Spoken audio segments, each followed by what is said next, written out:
Sesi analisis kita hari ini nggak akan sekedar bacain berita atau ngulang-ngulang kronologi formal. Sama sekali nggak. Mari kita posisikan diri kita, saya dan Anda, sebagai dua analis investigasi yang sedang melakukan uji logika secara ketat. Kita akan membedah anatomi dari sebuah kegagalan sistem yang berujung pada tragedi mematikan di Stasiun Bekasi Timur. Intinya, kita harus melihat jauh melampaui apa yang sekedar disajikan di permukaan. Kita mulai dengan membedah satu pertanyaan fundamental ini. Benarkah sebuah taksi Green SM yang mogok di tengah jalan bisa jadi penyebab tunggal dari kelumpuhan dan tragedi semasif ini di sistem kereta api kita? Sebagai pemikir yang kritis, wajar dong kalau kita skeptis. Secara logika, sangat nggak masuk akal kalau infrastruktur transportasi yang nilainya triliunan rupiah bisa langsung runtuh total cuma karena satu variabel kecil di jalan raya. Pasti ada sistem penyangga krusial yang gagal bekerja di sini. Nah, untuk memahami kegagalan tersebut, mari kita telusuri titik awal dari tragedi ini. Secara kronologis, rentetan kejadian ini bermula waktu sebuah KRL relasi Bekasi-Cikarang menabrak taksi yang korsleting dan mogok di perlintasan sebidang JPL 85.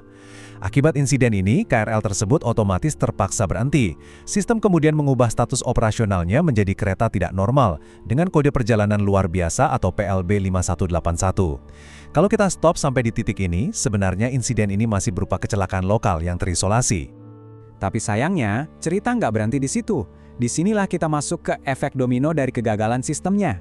Coba kita perhatikan timeline ini. Setelah KRL pertama berstatus PLB 5181, petugas langsung menghentikan rangkaian KRL lain yang ada di belakangnya, yaitu PLB 5568, supaya nunggu dulu di peron Stasiun Bekasi Timur. Nah, secara logika operasional, jalur tersebut seharusnya sudah dikunci dong, sudah dinyatakan berstatus bahaya atau tertutup. Tapi faktanya, kereta api jarak jauh Argo Bromo Anggrek relasi Jakarta-Surabaya justru terus melaju dari arah belakang di jalur yang sama, tanpa peringatan, tanpa sempat ngerem, dan menghantam KRL yang lagi diam tadi dengan kecepatan tembus 110 km per jam. Memang ya, gampang dan nyaman banget buat birokrasi menjadikan mobil mogok itu sebagai kambing hitam. Itu alasan permukaan yang sangat rapi. Tapi kalau kita lihat realita teknisnya, jauh lebih gelap dari itu. Ada kegagalan masif pada sistem peringatan dini, sistem persinyalan, dan protokol pengamanan jalur ganda. Mobil mogok itu cuma pemicu awal.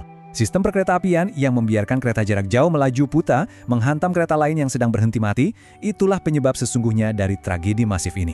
Ini benar-benar bikin kita mikir keras. Bagaimana mungkin di tahun 2026, di era di mana teknologi pelacakan dan otomatisasi sudah luar biasa canggih, sistem peringatan dini kita bisa gagal total mencegah dua kereta berada di jalur dan titik koordinat yang persis sama. Ini bukan cuma sekedar nasib buruk atau kecelakaan biasa. Ini adalah kelumpuhan logika sistem. Dan kelumpuhan logika ini, sayangnya, harus dibayar dengan harga yang sangat mahal. Ini bukan sekedar deretan angka di atas kertas. 15 nyawa melayang dan lebih dari 80 orang luka-luka, tersebar di 11 rumah sakit di kawasan Bekasi.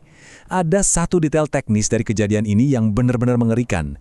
Karena dihantam pada kecepatan 110 km per jam, lokomotif Argo Bromo itu merangsek dan menembus sampai 3 gerbong paling belakang KRL.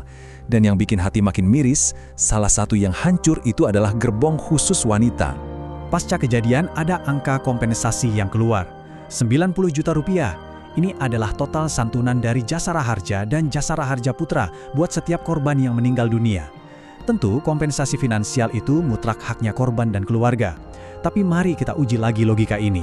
Apakah cuma segini nilai matematis yang dipatok oleh para birokrat untuk satu nyawa manusia? Apakah nyawa publik dianggap lebih murah daripada sekedar ngebangun sistem keselamatan yang memadai di titik-titik rawan? Yang bikin makin frustrasi, sejarah dengan jelas membuktikan kalau kegagalan semacam ini terus berulang. Ingat tragedi Bintaro tahun 2013?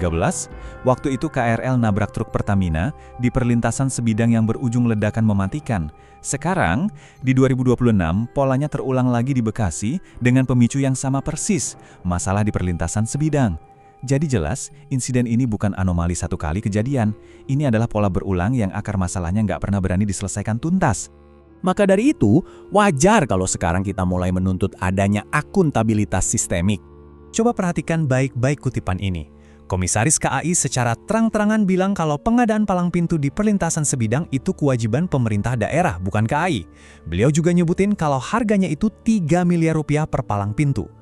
Dari sini aja kita bisa ngelihat dengan jelas, ada gesekan yurisdiksi dan aksi saling lempar tanggung jawab antara operator dan Pemda. Sementara mereka sibuk berdebat soal wewenang dan duit 3 miliar rupiah, kereta-kereta kita terus melaju kencang menembus area tanpa pengamanan. Dan anehnya, tiba-tiba aja pasca tragedi ini viral, pemerintah pusat seakan terbangun dan langsung menjanjikan kucuran dana segar 4 triliun rupiah dari BUMN untuk membenahi 1.800 perlintasan sebidang di seluruh Jawa. Langkah yang bagus sih, tapi sebagai analis, insting kita langsung bertanya, kenapa anggaran keselamatan sebesar ini baru bisa cair setelah 15 nyawa melayang duluan? Kenapa tindakan preventif di negara kita selalu kalah cepat sama langkah reaktif? Saat ini, tim dari KNKT memang sedang turun ke lapangan untuk nyari akar masalah secara objektif. Mereka lagi evaluasi sistem persinyalan, pelacakan jalur ganda, sampai log komunikasi antar masinis. Kita hargai dan tunggu hasil investigasi resmi tersebut. Tapi jujur aja, cacat struktural dan budaya saling lempar tanggung jawab birokrasi ini udah terpampang sangat jelas di depan mata kita, apalagi dari kacamata keselamatan publik. Pada akhirnya, semua analisis ini membawa kita pada satu pertanyaan penutup yang harus terus kita gaungkan. Apakah nyawa penumpang sebanding dengan penghematan anggaran perlintasan? Tragedi Bekasi Timur ini bukan cuma tentang mobil taksi yang mogok. Ini tentang sebuah sistem yang seolah menolak untuk melindungi nyawa manusianya sendiri.